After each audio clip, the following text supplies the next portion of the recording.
Hello all, welcome back to me cinema పిల్ల channel. ఈరోజు ఒక హారర్ ఫిలిం గురించి మాట్లాడుకుందాం. Movie name Isha.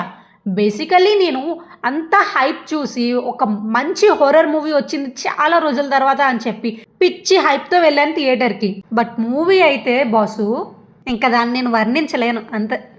ఇంకా ప్లాట్ ఆఫ్ ద మూవీ అయితే మూఢనమ్మకాలు వర్సెస్ నిజం. ఈ థీమ్ని హారర్ యాంగిల్లో చూపించారు. ఇంకా స్టోరీ సింపుల్గా చెప్పాలంటే నలుగురు యంగ్స్టర్స్ ఫేక్ బాబాలు మూఢనమ్మకాలు ఎక్స్పోజ్ చేద్దాం అనే ఇంటెన్షన్తో ఒక మిస్టీరియస్ ప్లేస్కి వెళ్తారు.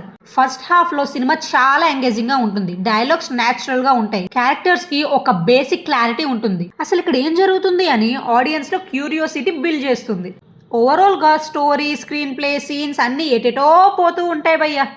సినిమా ఇంట్రెస్టింగ్గానే ఉంటుంది కానీ నరేషన్ క్లియర్గా ఉండదు. సీన్ నుంచి సీన్కి సడన్గా జంప్స్ ఉంటాయి. బిల్డప్ ఉంటుంది కానీ దానికి ఇమీడియట్ పే ఆఫ్ ఉండదు. ప్రీ క్లైమాక్స్ వరకు ఆడియన్స్లో ఒక కన్ఫ్యూజన్ రన్ అవుతూ ఉంటుంది. డైరెక్టర్ అసలు ఏం చెప్పాలనుకుంటున్నాడు అని.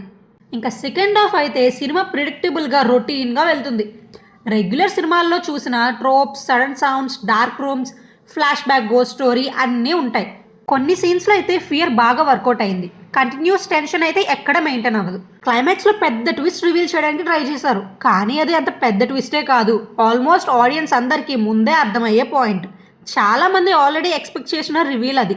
ఆ ట్విస్ట్ రివీల్ అయ్యాక నాకు వచ్చిన ఆలోచన ఒక్కటే, ఇప్పుడు ఆ ఒక్క పాయింట్ చెప్పడం కోసం ఇంత సినిమా తీసారా అని అనిపించింది. అండ్ ఇంకోటి ఏంటంటే క్లైమాక్స్ తెలిసిన తర్వాత మూవీలో అప్పటిదాకా జరిగిన ఈవెంట్స్కి ఆ క్లైమాక్స్ పాయింట్కి అస్సలు లాజిక్స్ మ్యాచ్ అవ్వవు. కంప్లీట్లీ ఇల్లాజికల్గా అనిపిస్తుంది. స్క్రీన్ ప్లేకి లాజిక్ సపోర్ట్ లేకుండా ట్విస్ట్ ఫోర్స్ చేసినట్టు అనిపిస్తుంది. ఇక్కడ నా బిగ్గెస్ట్ డిసప్పాయింట్మెంట్ స్టార్ట్ అయింది. నేను ఎన్నో మోసాలు చూశాను కానీ భయ్యా ఇలాంటి మోసం ఎప్పుడూ చూడలేదు. అసలు మూవీలో హొరర్ ఉందా అని అడిగితే లేదనే చెప్పాలి. అసలు ఒక సీన్లో కానీ ఒక షాట్లో కానీ భయపెట్టిన మూమెంటే లేదు. మూవీ ప్రమోషన్ ఎంత సాలిడ్గా ఉన్నాయి, మూవీ ఇంకెంత బాగుంటుందా అని హైప్తో మూవీకి వెళ్ళాను కానీ నాకైతే అస్సలు ఎక్కలేదు ఈ మూవీ. ప్రమోషన్స్కి మూవీకి అస్సలు సంబంధమే లేదు. ఇంకా కొంతమంది అయితే ఫేక్ ప్రమోషన్స్ చేస్తూ చాలా భయంకరంగా ఉంటుంది మూవీ, ప్యాంట్లు తడిపేసుకున్నా అని మాట్లాడుతున్నారు.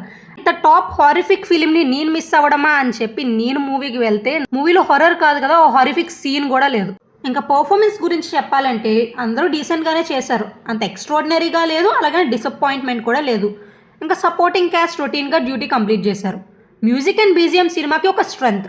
కొన్ని సీన్స్లో బ్యాక్గ్రౌండ్ స్కోర్ వల్ల హారర్ ఫీల్ సెట్ అయ్యింది. సినిమాటోగ్రఫీ అయితే ఓకే, డార్క్ విజువల్స్, హాంటెడ్ లొకేషన్స్ని కరెక్ట్గా క్యాప్చర్ చేశారు కానీ కొంచెం రిపిటేటివ్ ఫీలింగ్ వచ్చింది. మూవీ ప్లాట్ బేసిక్గా బాగున్నా డైరెక్షన్ వల్ల అంతగా అనిపించలేదు. డైరెక్టర్ ఇంటెన్షన్ క్లియర్గా ఉంది, ఐడియాలో స్కోప్ ఉంది కానీ narration, screen play handling, scene placement వీక్గా ఉండడం వల్ల సినిమా ఎక్స్పెక్ట్ చేసినంత ఇంపాక్ట్ ఇవ్వలేదు.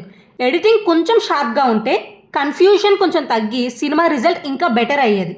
హారర్ జోనర్లో ఆల్రెడీ చాలా సినిమాలు చూసిన ఆడియన్స్కి అయితే ఈ మూవీ ఫ్రెష్గా అనిపించకపోవచ్చు.